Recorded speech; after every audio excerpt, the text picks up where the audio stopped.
Hey, I'm back, baby. This an all-out blitz, real hard hits, them other podcast trash, we gon' make them all quit. We cover all the topics with intelligence and logic. I know you wanna score, but ID gon' stop it. We from Texas, so that mean that we Texans. Breaking down the X's and O's, our profession. No complaining, just training, you see the progression. They had a Pro Bowl for talk shows, we get selected. We gon' celebrate every win like a birthday. Ray J with the news, first with all the updates. Spin move on the competition, yeah, we juking them. You not really in touch if you not tuning in. This is Crenshaw, Briggs, and VT. We want the touchdown, we not trying to go for 3. And it's best if you get up out the street, cause them bulls out the pen and they bout to stampede. Houston Texans, what up? What up? What up? What up? What up? What up? Hey!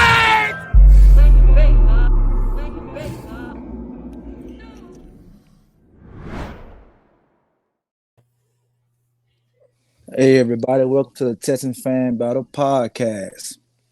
We got a special guest tonight. Before I get to him, let me introduce my amazing trio here. We got the man with the beard like Slim Thugger, Mr. Matthew Briggs. What it do? I wish I could hold it down like Slim Thugger. Then we got the man on the spaces, on the Twitter, on the text messages. He would get off in your shit. We got Mr. Brown Chubby Bear here. What up, guys? All right, guys, we got a special guest tonight. We got one half of Locked On Texans. He's a good friend of mine, good friend of the show. Most of you guys know him by John Hickman. I call him Chef Hickman. Say what's up to everybody. Ooh. Oh. I got a fellow chef on the podcast, huh?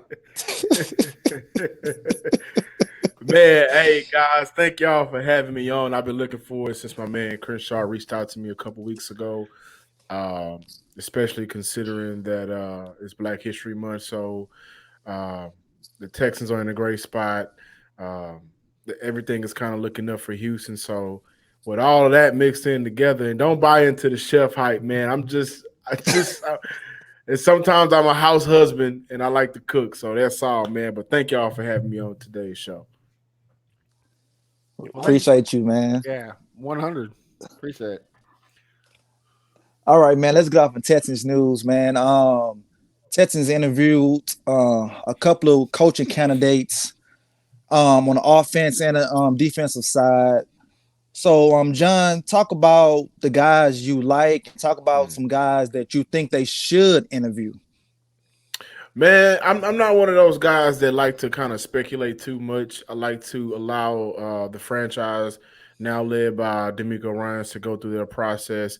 Right now, from everything that I've been hearing, Bobby Slowick is the front guy for that OC position.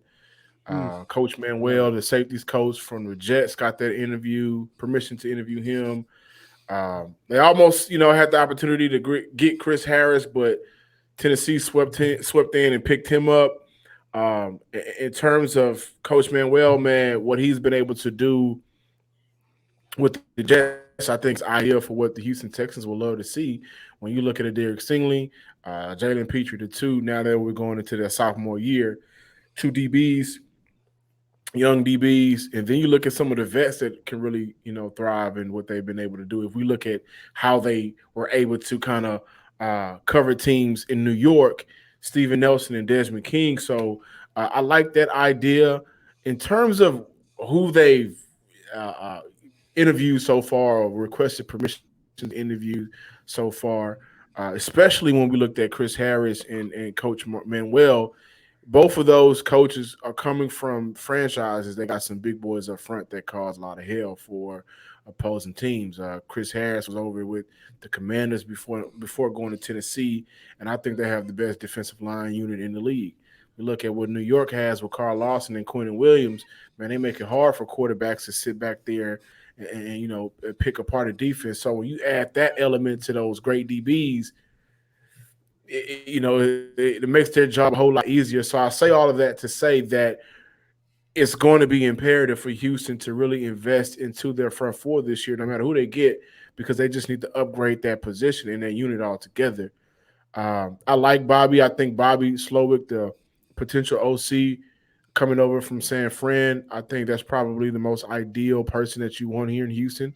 Somebody that he's worked with already and understands that, hey, I got this side of the ball and I can trust you on that side of the ball because we've seen success in a certain way that we've been able to kind of mirror that with San Fran for the past couple of seasons when we worked together. So I think that he's going to get that deal done, come to Houston. And then from there, one of the things I'm super excited to talk about with you guys is locking down that quarterback spot. But I know we got to wait before we get to that. Oh yeah. We've been cooking it up all day today. So. Oh man, and V, I think I tweeted. Now y'all gonna hate me. I think V was the one that responded. Was like he couldn't wait. So, but they got to get their quarterback situation taken care of. All jokes aside. Okay, all right. Matt, talk to me. Yeah, man. Same as John. I like you. You can't go wrong with either person that they're bringing in on either side. I wouldn't mind maybe interviewing Thomas Brown from the Rams. I think that would be a great fit.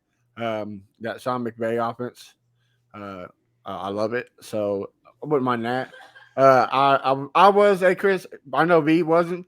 I was a Chris Harris fan, so I was hoping we would get him, but Tennessee got him, and they're probably going to run him down too, like they did do all other coaches, like Tim Kelly. So it's going to suck, but yeah, man, I'm excited for D'Amico, his process, who he brings in. It's hard not to be excited, right? Like the dude just brings a different kind of energy, and I am so tired of hearing these fans saying, "Oh, well, we haven't signed nobody because Nick Casario won't let them." Come on, guys, like that's not. You shouldn't be like, "Oh, hey, hurry up, get a coach." No, let the process weed itself out and be patient. Like it's not a race to get your staff built. We still got the Super Bowl. The Super Bowl hasn't happened yet. Give it some time there, fellas. Like, woo.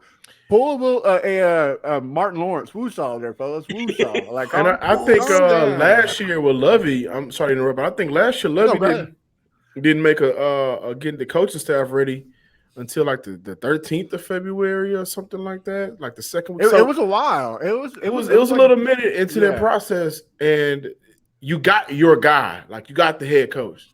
This is the guy that other teams wanted. You got him. So I think that we should be okay with understanding. Well, let's really sit back and trust, like you said, the process of allowing it to go through and bringing in the right guys. Plus, I do believe that the one thing that I love about D'Amico Ryans more than anything is if you guys go back and watch that, the press conference and Chris Sean, you was there. How many times did you hear the word development? Mm-hmm. Mm-hmm. Yeah. Close to 30, I think. Like I went back and tried to. Every time I read, I wrote it down. Seriously. So like I understand that it may be a process that some people aren't ready to, wait for, but take your time because he's going to bring in some coaches that are going to mirror everything he wants, and that's to develop these players. And that's what we've been preaching this whole last year, and now coming that now is youth movement, and that's what he's bringing is the youth movement. And like you said, you got to be patient for it. You can't just expect it to be great right off the bat. So yeah, I agree with you. Yeah, I think it's more the fans just more excited this year than last year. Last year they didn't give a damn when the coaches were gonna come. So I think that's really what it is. But VT, give me your thoughts. So on the offensive side, I think right now it's going to be Bobby Slowick. I'd be surprised if it's Troy Walters, but though I'd be happy if it was. Troy Walters, a lot of people aren't necessarily happy with that pick or that suggestion, but he's got 11 years of collegiate experience even before the NFL. So I know I do think he's qualified. I just think that Bobby Slowick probably will work better with D'Amico because they were both quality control dudes at the 49ers at the same time. So they worked together because Bobby Slowick worked on the defensive side of the ball before he went to the offensive side of the ball. So I do think that D'Amico working with Slowick probably can work quite well simply because he knows how the whole system is supposed to work. So it's lining up as Slowick could possibly be the OC.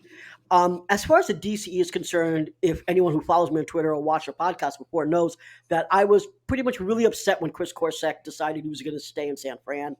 I really wanted him. I felt that he could help our missed tackle situation. He was probably the best choice, in my opinion.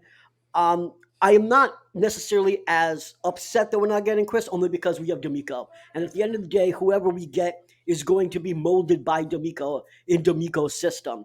The only person I would say, this is the first time I would actually say it's kind of questionable, is the new guy that was just announced before this broadcast started a couple hours ago, Matt Burke. So Matt Burke has had 18 years or something like that in the NFL coaching wise, but he's been tossed around, and it seems like he's been getting fired a lot. Yes, he has quite a bit of experience, but the thing is, he's only had jobs for a year multiple times, and he's been at DC before at the Falcons, if I believe correctly, right? So, and he didn't necessarily do that great of a job. So, Matt Burke, to me, I don't understand that except for his experience. The only thing that I'm going to say is, like I said before, is that it's D'Amico is going to really have a hand in the defensive side. So perhaps all he needs is someone with enough experience that can understand what he's saying and kind of run with that, but not necessarily make it his own. If that makes any sense. Okay, makes sense. And I'm with John. I like Bobby on the offense, and I like Manuel on the defense. We can get some Legion of Boom action in here. Hey, I would take it. Yeah, that's something. Yeah. Yeah, I would take that in a heartbeat. So all right, I'm gonna hit you with an Uno card and reverse it back to you, VT, on this question right here. What do you think of? Okay, matter of fact, I ain't gonna ask you that. Last week we had a press conference. Give me 1 minute of the best take out of their press conference. Either a question someone asked or something that D'Amico said, Cal, or Nick said in the press conference last week. There's a couple things that I liked. One, John already brought up about development, which I love, right? They talked about Fred Warner being a third-round pick, and now he's an all-pro. John made this point on his show talking about how everyone was talking, like, well, some fans were talking about Davis Mills, and I like John's point. He brought up Thomas Booker. I thought that was a great point. Development of, fifth-round rookies or whatnot that D'Amico could elevate.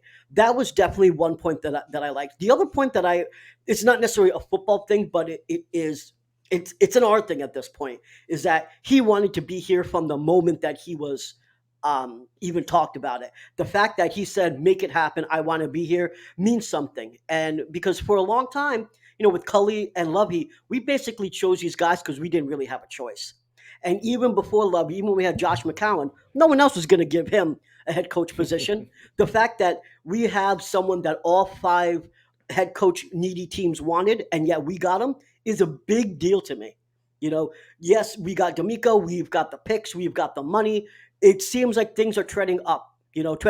And to me, that's a huge, huge thing. It's not necessarily an X's and O's thing, but it's a powerful thing nonetheless.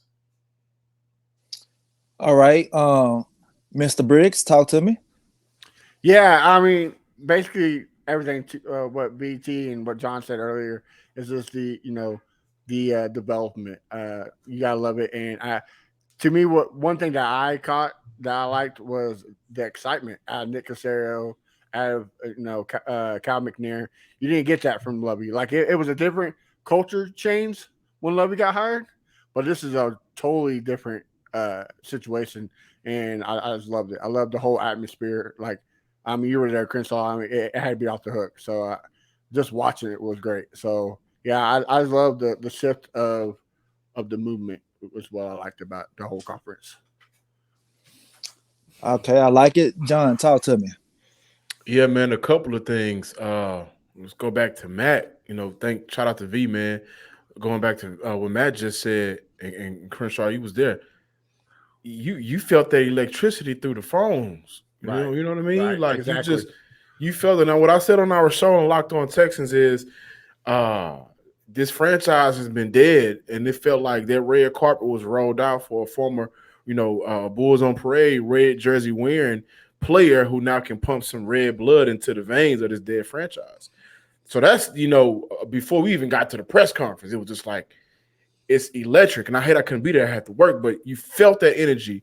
But then my co-host, my friend and brother, Cody, asked Nick Caserio about his admiration for the Steelers and how they've been able to build success. And I think that was a great question because the reason why the Steelers have been so successful in 2 decades, at least since I've been alive, has been they've only had 2 coaches. And so when you look at year 1 and year 2 under Nick Caserio, you did not expect those coaches. Maybe Lovie Smith, last 2 years, but you didn't expect those coaches to last long. Now with DeMeco Ryans, I think you can say that he'll end out he'll see his contract through. And I think that's important because if you have a coach that can see his contract through, at the very least, he's doing something to stick around and that builds that consistency. And that's how you build a franchise. Like when we look at the Patriots and their dominance, they had Tom Brady for those, 2 decades, but they also had Bill Belichick for two decades. Going right back to the Steelers, between Mike Tomlin and Coach Cowher, 2 decades worth of work, 2 Super Bowls, and Mike Tomlin hasn't had a losing season. So they just been consistently from every, from the owner to the general manager to the head coach, they've been able to be consistent throughout those years, mainly because they only had 2 coaches. And I thought that was important because you saw Nick Caserio kind of get giddy at it. Like, I got my Mike Tomlin, right? I got my Bill Cowher. I got my Bill Belichick. I got my guy that I can see this thing through with. And he didn't have it before. Yeah, that's true. He talked about that last year. He was looking for that forever coach, and we thought it was Josh McCown. We thought it was Gerard Mayo, but it ended up being Coach Cap, DeMeco Ryans. And I'm glad we got DeMeco because we'd have got Josh McCown. I would have been a New England Patriots fan like you, John. No cap. We would have took you on too, man. We got a lot of room on the bandwagon. Yeah, no cap, man. I would have been over there, man. All right, man. So let's get off into these quarterbacks. So we got Texans got the potential. Texans got the potential to get Derek Carr, Jacoby Brissett, Jimmy Garoppolo, and I'm gonna throw in Mike White. Baker Mayfield too. You can't deny Baker. Still got Baker. Did you see his eyes? Baker Mayfield. Okay, but all right. So out of those quarterbacks, John, who would you take? And if you don't want one of those quarterbacks, who would you want? Listen, man. Listen. What are we waiting for? Are people not used to having good things? I'm not taking none of those quarterbacks. I'm not taking a failed former first-round pick quarterback. I'm not taking a journeyman in Jacoby Brissett. I'm not doing any of that. I'm taking a quarterback with the number 2 overall pick in the 2023 draft, unless they decide to be bold and trade up. But you don't have to do that. You can either get Bryce Young, and I know Bryce Young scares a lot of people, or CJ. Bryce Young scares me. I'm personally, especially after that Georgia game, I'm going CJ. I think that you go up against the number 1 defense in the country where it matters in the SEC, and he had the performance he did. You go with CJ. And a lot of people are like, wait until, build around, do this and the third. I get it. But I also feel like people are missing out on one thing, and that's if you get your rookie quarterback, you get your rookie quarterback on a rookie quarterback deal. The immediate comparison I point to in the league right now as to why Houston should draft one of those top 2 quarterbacks is in the same division. Let's go to the Jags. Trevor Lawrence didn't have a good first season. I get it. Had a terrible coach, a lot of rockiness going around in Jacksonville. The roster wasn't bad. The coaching was terrible. But in year 2, what they did, they had some money to spend in free agency. Christian Kirk, Evan Ingram, Brandon Sheriff, Zay Jones. That's on the offensive side of the ball alone. They played a combined 86% of the snaps for the Jags. And I didn't even mention Oluokun.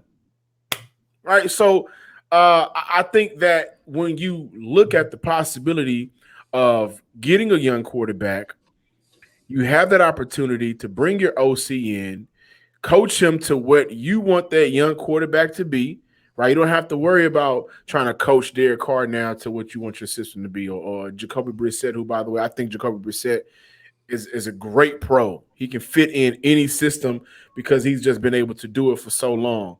But you don't have to worry about a Baker. You don't have to worry about that. Get your young guy, get him now. He'll be cheap. He'll be like $8 or $9 million towards the cap.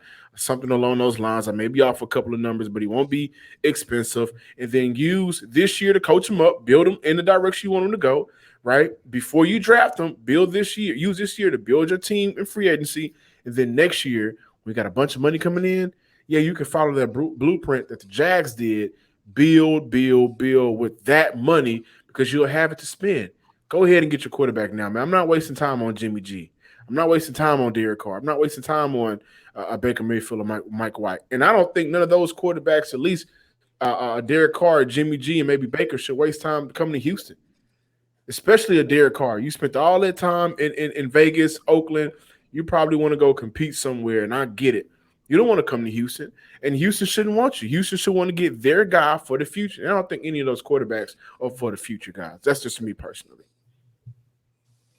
Agreed. John, why are Texans fans impatient now? Like, we finally got where we want to get, but why they so impatient right now? Spoiled. Because in 2006, they drafted Mario Williams instead of Vince Young. They almost missed out on Deshaun Watson. They're just not used to having good things. It's there. This is a quarterback's league. Go get it. And if you don't want me to use Trevor Lawrence, right? You can look at the Chargers, and the Chargers waited a couple seasons to do so, but last year they went all in because they had the money to do so. Traded for Khalil Mack. Even go back into the Jazz, they traded for Calvin Ridley. So that team on the offensive side of the ball, maybe even scarier when you get Calvin Ridley next year. I just think people are so used to how the Texans have been. Outside of Deshaun Watson, has been bridge quarterback after bridge quarterback. And they are used to that. They want to build, and they want to build, but you still can build with your quarterback there. So why not do it? I agree with you, John. I feel like a rookie quarterback, and you still can build both sides, the trenches, everything everybody's saying, you still can build off that rookie contract. I agree. Matt, who you want? I'm with John on that. I want a quarterback at second. Like you said, CJ Stroud, Bryce Young, anybody that's not named Will Levis or Anthony Richardson at two. Like that's the people I want. But I wouldn't. Now this is where I'm going to disagree with John. I wouldn't mind a Derek Carr coming in and kind of showing the ropes like Patrick Mahomes did, like they tried to do for Justin Herbert, but Tyrod Taylor got his lungs punched out by the team doctor. Like I wouldn't mind because the game's a different speed than college, so I wouldn't mind taking a bet like Derek Carr. Now I don't want Jimmy G. I don't want Jacoby Brissett because they're good at what they're at, but they're not a bet like Derek Carr. Derek Carr is the master of the game. Number 12 in fourth quarter comebacks. He has that clutch factor. You know, he can help this rookie quarterback. I think he can help the coaching, and especially if it's a first-time offensive coordinator, help him teach the rookie. But the only way I want Derek Carr is if everybody's like, hey, we want a fifth-round pick, and the Raiders ain't going to take that, so they're just going to cut him. That's the only way I take him. I definitely wouldn't trade for him. You know, I knew that Patrick Mahomes and Alex Smith was going to come up. The big difference between that is before Patrick Mahomes was drafted, I think the Chiefs were one game out of the AFC Championship game, and Alex Smith was already on their roster, so he didn't have to learn anything different. Right. So, but if you hear a lot of his press conference, his interviews and stuff, he gives a lot of praise to Alex Smith. He said if he did not take that 1 year, that he probably wouldn't be as good as he is. Which I doubt that. I mean, he's a hell of a quarterback. But I mean, just saying. I mean, you go back to the older days. I forget the name because I was like 3 years old, but they did it to Steve McNair. They waited 1 year before they started Steve McNair. So I mean, it's a smart process. I wouldn't mind it, but I'm with you, John. If they throw him out there and let him learn like Trevor Lawrence, so be it. I mean, and I don't even think it's just throwing him out there. Now, this is where I know my boy V at. But if we take that approach, right, and let's say they don't draft a quarterback altogether, right? What if they just say, well, we can build this team and everybody was critical of Pep Hamilton last year in their play calling and in offense. Would you be mad if they ran it back with Davis Mills one more year? I'm a hit and miss. Like, not really, because what's Davis Mills going to teach the rookie? That's why that's why I would like Carr, because Carr can help develop Davis and the rookie. I mean, he teach him something Davis doesn't know yet. Because I like you said, Pep Hamilton was trash. Tim Kelly was trash. So you got to give a guy a valuable teacher, and who better than a guy who was MVP caliber multiple years. I mean, he made receivers who they weren't. Like Amari Cooper was nothing since he left Oakland. He's been good, but he hasn't been what he was in Oakland, or I'm sorry, Las Vegas. Same thing with Waller. Waller wasn't nothing in Baltimore, and when it came to Derek Carr, that's when he became. I'm a Crabtree. Crenshaw missed a whole bunch of names. I'm missing a lot of people, but Derek Carr elevates the talent around him. So why not elevate the quarterback that's backing you up? So that's just. But either way, I don't mind. Whatever D'Amico goes with, that's who I'm going to go with. So. Okay, I think it's more of the contract that's scaring people, Matt. I think it's more the contract. VT, come on, get your rent on, baby. There you go. So you guys heard me say this before, that even if we drafted a quarterback at 2, that I wanted to take a vet. I actually wanted to have a vet and draft a quarterback. And I know that sounds ridiculous, but let me tell you why. That's not just a Patrick Mahomes, Alex Smith scenario. It's the fact is that even if we draft a quarterback, who's going to mentor him, right? It's not going to be Davis Mills. It's not going to be Driscoll. It's not going to be Kyle Allen.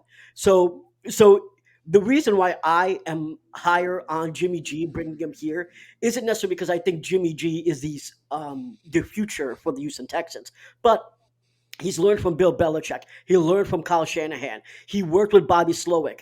And obviously he's worked with D'Amico. So he fits a piece of that puzzle, a temporary piece of that puzzle, that if he came to the Houston Texans and mentored whatever quarterback we had, whoever it was, and he obviously works with Slowick, and then he can now work with that and mentor that quarterback on the things he's learned by 2 of the best head coaches in history, right? Kyle Shanahan, Bill Belichick. You got to put them obviously on that list. So that's why I like Jimmy Garoppolo. Carr, I know that Crenshaw and Matt disagree with me on this, but I think Carr suffers from the Kirk Cousins disease. His numbers look great. He sometimes does a great job. If you look at his numbers, it should be, why is he MVP? The problem is that he panics and makes bad decisions at the worst times.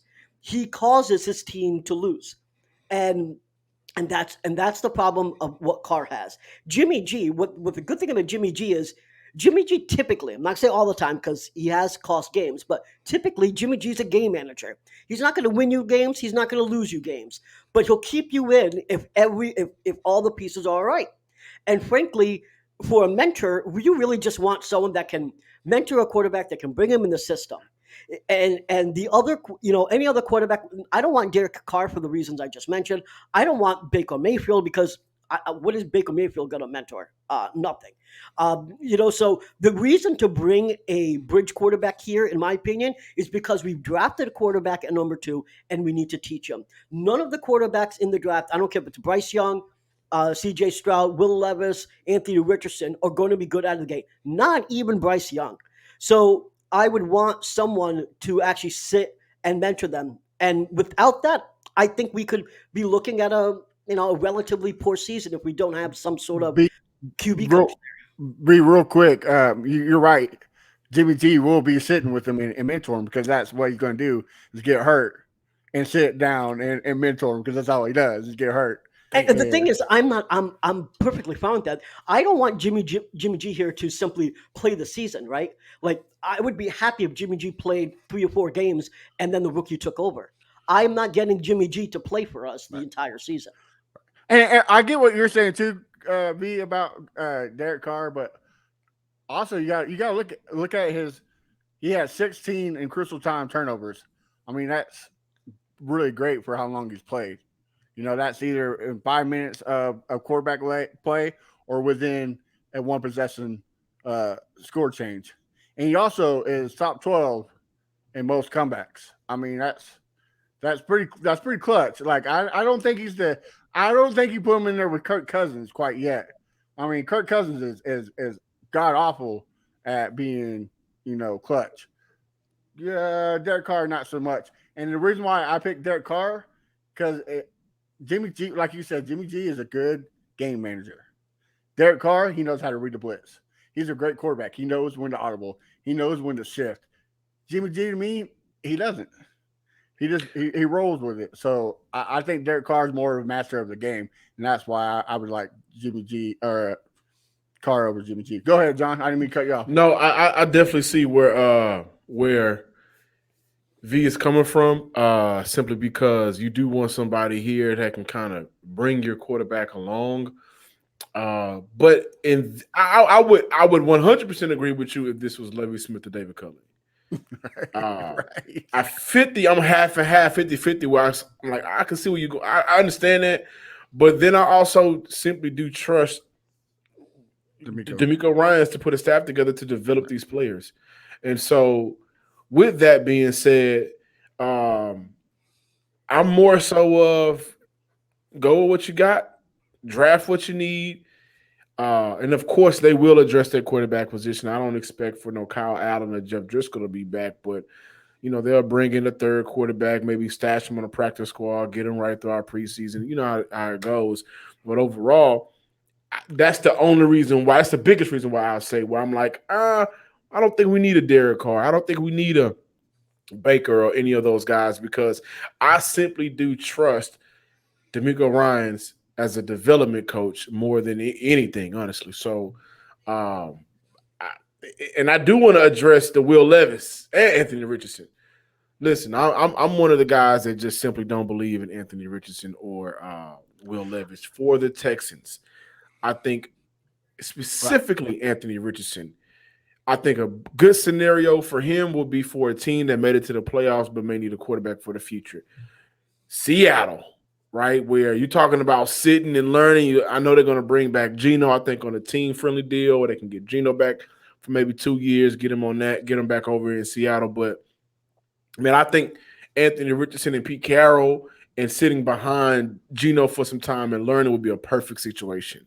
Maybe like, in the perfect world, stashing them for Minnesota, something like that. But Anthony Richardson is a quarterback who I think lacks a lot of passing tools, which is what I like, right? And has a lot of potential, right? He has a lot of potential, but that potential isn't for the Texans, right? Because I think that potential is for when it's time for that potential. By the time he gets on that field to play football, that potential should immediately come out because he's waiting to learn how to play in the NFL. The Texans need a quarterback right now. I think if you put Anthony Richardson in the Texan situation and expect for him to play year one, it's going to be a huge failure. Same with Will Levis. Right. So basically, if you do go to the Anthony Richardson route, you're going to have to get a gap quarterback. You're going to have to get Derek Carr. You're going to have to get Jacoby Brissett. So that's why I don't want him at 2. I don't think they're going to go after him at 12 because I mean you have.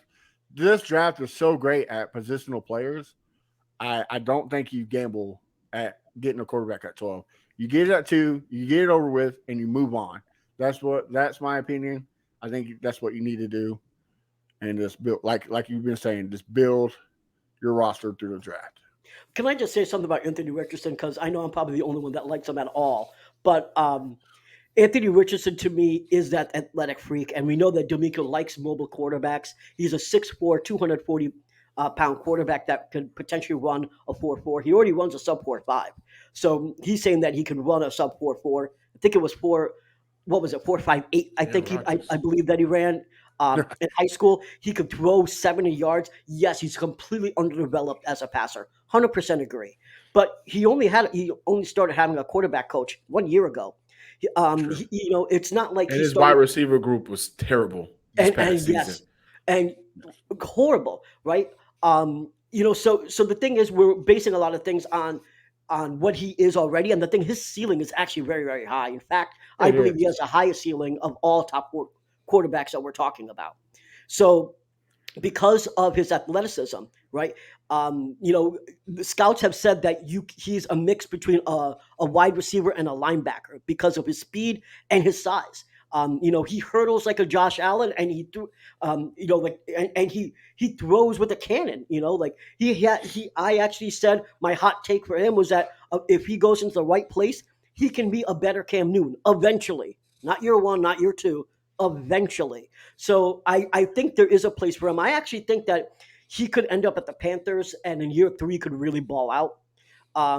And I know that he's so underdeveloped now, which is why I think a lot of Texans fans don't want him. But to say that he's so raw that he's not going to eventually be something, I think is wrong. He can actually be something. And just on the Will Levis front, Will Levis also did not have the best receivers, had probably one of the worst O-lines in the country.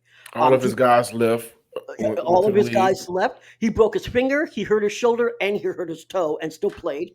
And so and drinks mayo in his coffee. Like, nah.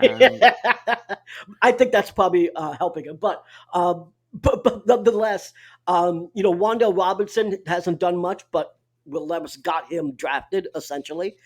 If you look at a lot of the throws that he makes, he hits his receivers in his hands. His receivers just don't catch the ball. And the other thing is he's a bully on the field. So when the play breaks down, he will just truck you over, and go through 3 or 4 dudes to get another 5, 6, 7 yards. That game in 2021 against LSU, when you saw him doing that over and over again, it's just like insanity. So I don't think that any of the 4 top quarterbacks are completely off the table. I think Nick and D'Amico are talking about all 4. I'm sure they have preferences already, but I think at the combine and pro days, I think a lot of the expectations are going to change. Shout out to Noah, who's probably watching, who brought this up. Last year, Evan Neal was a consensus pick by every expert, right? We were going to have Evan Neal. 2 weeks before the draft, we got Derek Stingley. So the combine and pro days are going to change, and how we view these quarterbacks now, just wait another month until we see how everyone is going to view these quarterbacks. I do want to add that a lot of these scouts and media scouts, to be completely honest with you, sometimes I don't know if they're watching tape or they're just watching numbers, or if they're watching what they think that they want to see out of these players. I say that because, to V's point, I remember the hype around Evan Neal last year, and if you guys also remember, there was some hype around Ike Ekwonu going to the Texans as well. And I just thought that was ridiculous. I just thought because you already had Larry Tunsil and Titus Howard, that was ridiculous. And it was just, they're going to get him. And when you scouted the draft last year and you realized that the Houston Texans picked number 3 overall, I knew that my man up in New York, not Evan Neal, but not for the Giants, came on late. Thibodeau, yeah. I knew that he wasn't a Texan guy. There was only 2 guys that I said Houston was going to draft, and I really wish it was Sauce. Thank God it wasn't Sauce because he's in a perfect situation, but you just knew if you were around his team that they were going to go cornerback, and that's what they did. The entire offseason, it was Evan Neal and Ike Ekwonu. I never bought into that, and I say that to say this. I've seen a lot of mock drafts out there. I love when people do mock drafts. A lot of times they get ridiculous. I've seen like a mock draft that had 30 trades and the Texans are picking like 4 times in the first round. I love it. But make sure you do your own research on some of these players, man, because don't just believe what the TV is telling you. The TV is wrong a lot. Mel Kiper and Todd McShay is wrong a lot. So, and there's some talented players out there. Over the course of the next couple of weeks, man, I'm gonna take some time and like do as much scouting that I can behind the scenes. But there's some talented players out there. Just don't listen to the tube. Like I said earlier, this draft is probably one of the best positional player drafts that we've seen in a very long, probably since 2011. So I'm very excited. I think we're going to get a lot of key players that we need. So I'm excited. Absolutely. Just stop mocking Bijan to the Texans, please. Please. I mean, look, I want him to go somewhere where he can be the guy. And it ain't gonna be in Houston, man. We want Deuce Vaughn in Houston. Bring us Deuce some Deuce. Vaughn and maybe if you can catch him. I don't know if you're gonna slip to the third, but I think Deuce he will. Vaughn, I think he slip to the fourth. To tell you the truth. you think so? I can see a perfect scenario for the Houston's offseason at running back. You already got DP, right? You don't got to worry about that. Maybe Deuce Vaughn and Jeff Wilson, plays for the Dolphins. And I say Jeff Wilson because we talk about a vet at the quarterback position. Man, how many times do you say to yourself, can we get a valuable, productive vet and get Rex Burkhead the hell up out of here last year? So Jeff Wilson, a guy that has that rapport with, if it's Bobby Slowick or even with D'Amico, played in San Fran, he can come in, still can run the ball effectively. I think he averaged 4.8 or something like that last year, maybe a little bit lower. Career hovering around 5 whatever yards per carry. He can run that ball good. And with Deuce Vaughn, he's one of those low bodies that can. I'm not going to say Darren Sproles. Go, man!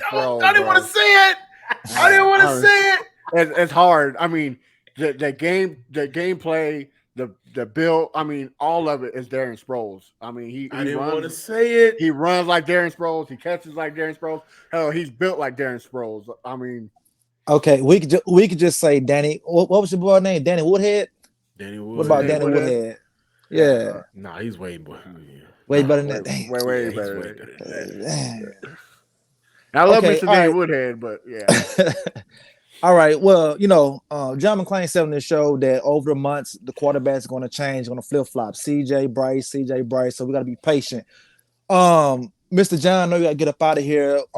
Usually around this time, we like to ask the host a question or two. You okay with that? Oh, absolutely. Okay. Matt, ask your question. Yeah, man.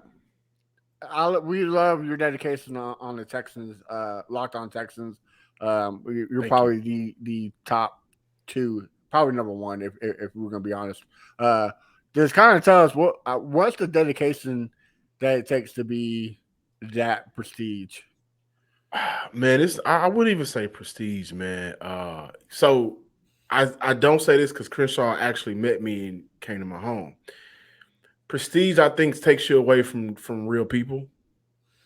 And one thing about me is I believe in fellowship and connecting with people, right? So we can just say the best. I'm not gonna say prestige, but the dedication for us, man, for me and my brother Cody, is we went to school for this, right? Like me and Cody have been knowing each other. This is 2023. About 12 years now. Oh, wow. Really started knowing each other. Used to argue, when Braun was in in Miami, Kobe was still in the league. So in our communication building, we would argue right before class for like 15 to 20 minutes. Came home, interned at ESPN 97.5, did our own podcast, had the opportunity to get locked on. And so what people I know they don't see is 3 years ago how we was grinding to get where we are now.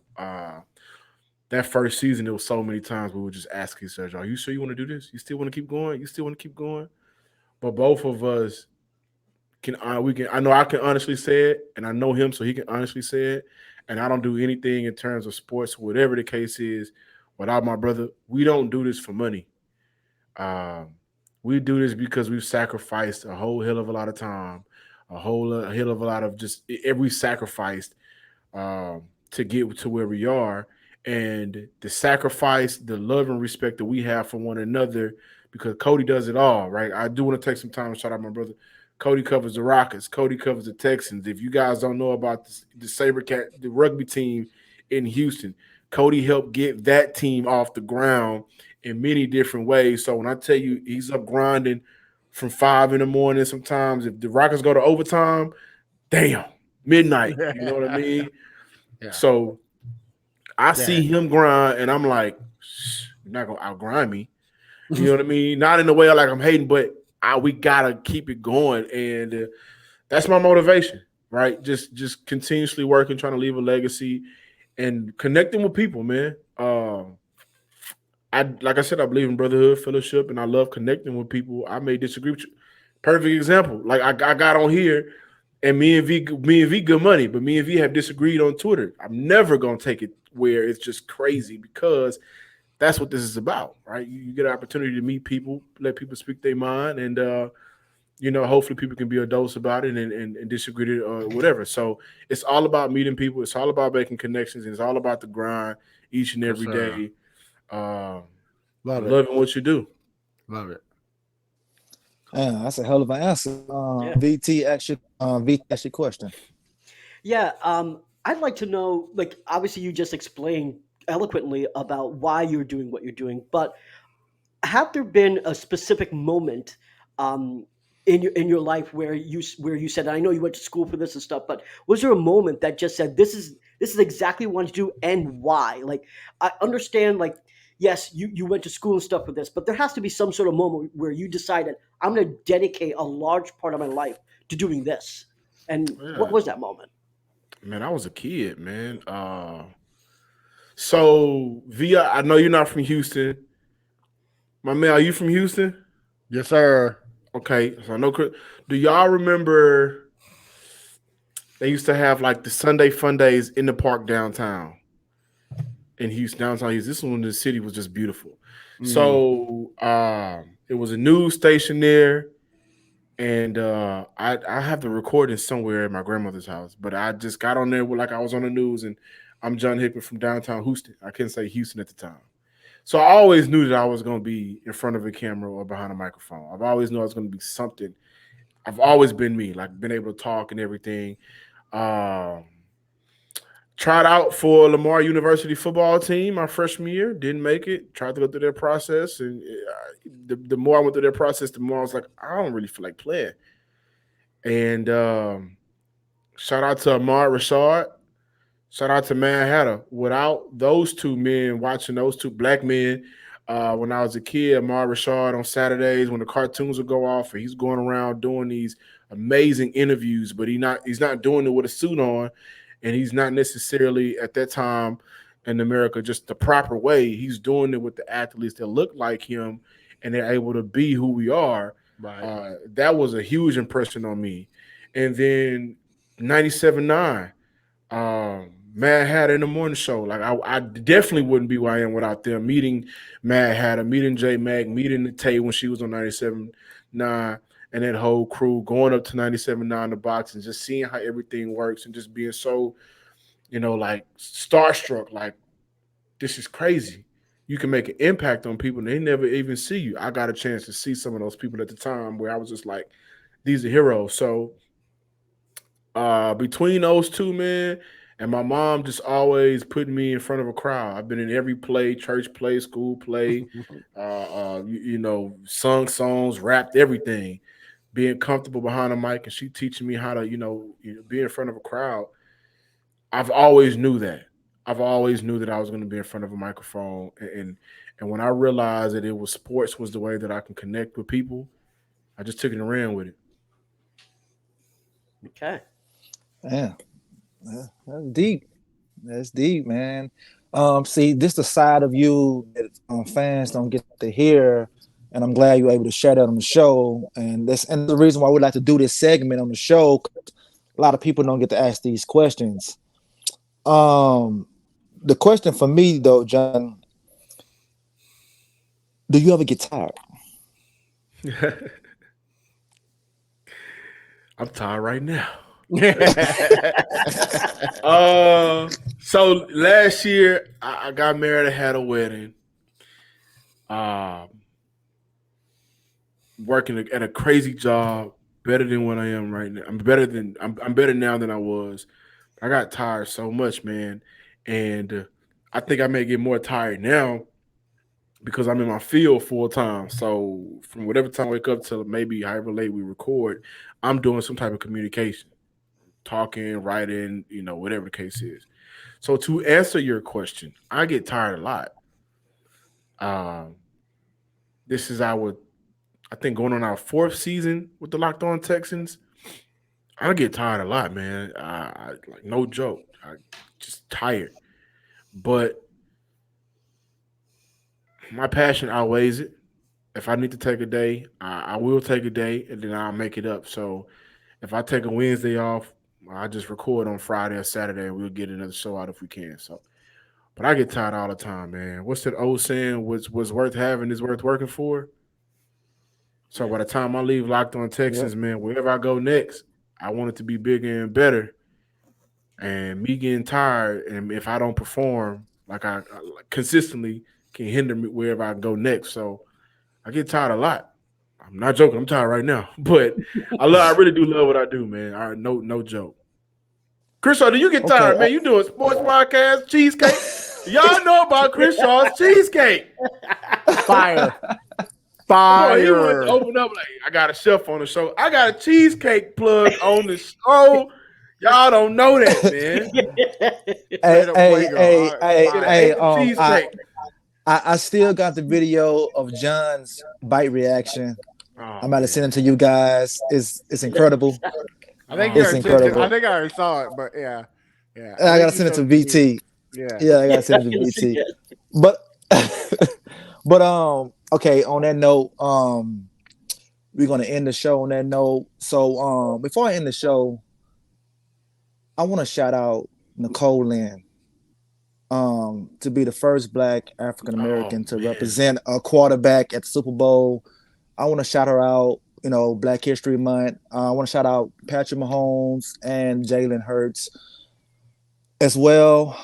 May the best man win. Hopefully one day we all can see our team there so we could cry real tears. Well, I have. But before we go, John, can you tell us, the folks, the viewers, where they can find you at and your great work? Absolutely. Find me on Twitter at John_Hickman12. I'm on Twitter talking sports. I'm on Twitter talking movies. I'm on Twitter talking whatever I feel like talking about at that time. And then I'll squeeze in some Texans and, sports stuff like that. I also follow the Locked On YouTube page. Give us a subscribe over on YouTube. Locked On Texans. Like, comment, subscribe, the whole nine, man. I do want to say something. It is Black History Month, and I really would love if, no matter who's watching it, but my Black and brown folks, man, to really celebrate this month. However we may feel about what's going on in life right now, just like how I mentioned, I wouldn't do what I do without Matt Hatter and Ahmad Rashad, and there is somebody that paved the way for us to get here. Shout out to Lonnie Johnson, not the former Texan cornerback safety who I call tweet through it, but one of the most influential toy makers of all time, Lonnie Johnson. If y'all don't know, he was the man with the Super Soaker. My grandmother taught me that young. And so shout out to him, shout out to his family. But happy Black History Month. Celebrate it in every way that you can. And then we're going to celebrate it some more on Sunday in the Super Bowl, baby. Yes, shout out to Jalen Hurts. Yes, sir. One more thing on the Black History Month. If you guys ain't tried oxtails, try some oxtails. All right. Matt, give us your handle, man. Oh, man. How are you going to do me like that? That's hard to follow, bro. Oh, yeah. Find me A1 Day 1 Texans everywhere.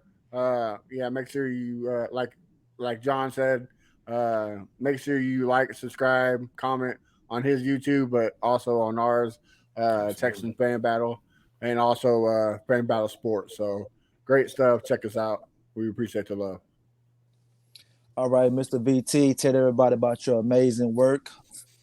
You can find me at Brown Chubby Bear on Twitter. You can find my articles at TexansFanBattle.com. And please subscribe to our YouTube channel at Texans Fan Battle. All right. And me, I'm your host for the month, Phil Ford Crenshaw. Once again, follow the channel, follow Locked On Texans, and y'all have a great night, and we out. Go Texans.